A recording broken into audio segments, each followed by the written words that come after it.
Voici mes indispensables coups de cœur pour stimuler la circulation, diminuer la rétention d'eau, le gonflement et me sentir plus légère au quotidien.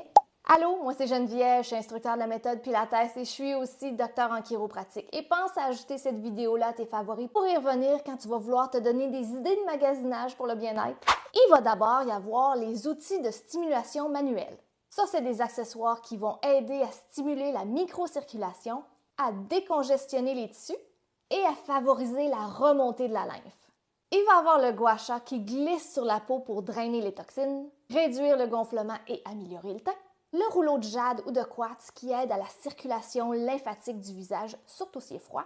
Les ventouses anticellulites qui vont, avec l'effet de succion, relancer la circulation et aussi décoller les tissus congestionnés. La brosse à sec active la lymphe sous la peau. Elle va aussi exfolier et dynamiser le système lymphatique. Les bâtons ou outils de massage en bois, quand on les utilise sur les cuisses, les fesses, les jambes, ça va diminuer la rétention d'eau et ça va aussi lisser la peau. Un de mes préférés, les bottes de pressothérapie. Ça, c'est une option fabuleuse pour décongestionner et diminuer la rétention d'eau dans les jambes après une longue journée. Évidemment, tout ça peut aussi se faire avec les mains. Deuxièmement, on a les accessoires de mouvement et d'activation musculaire.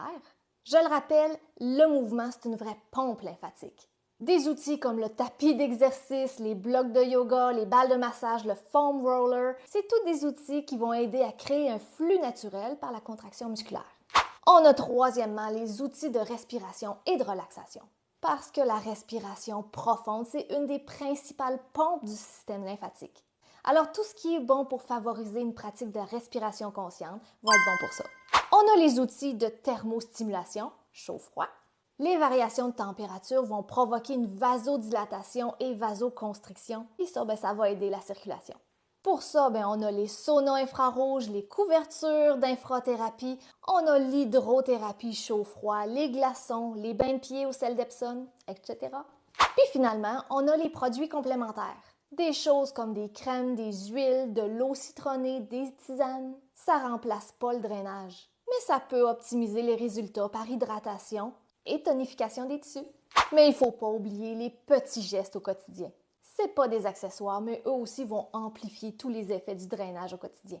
Bois 1,5 litre à 2 litres d'eau par jour. Surélève tes jambes 5 à 10 minutes à toutes les fins de journée. Porte des vêtements amples. Évite le sel et la sédentarité. Évidemment, tu n'as pas besoin d'avoir tout ça pour ressentir les bienfaits. Commence par ce qui est à ta portée, puis sois constant. Puis si tu souhaites te procurer mes idées, va sur ma boutique Amazon. Tu vas presque toutes pouvoir les retrouver là. Clique sur le premier lien en commentaire pour y accéder. Maintenant que tu connais tous les bons outils pour stimuler ton drainage, sache qu'ils vont être encore plus efficaces si ton corps est bien hydraté. Parce que la lymphe, avant tout, c'est de l'eau. Donc commente le mot boire et on va y parler de tout ça. À bientôt!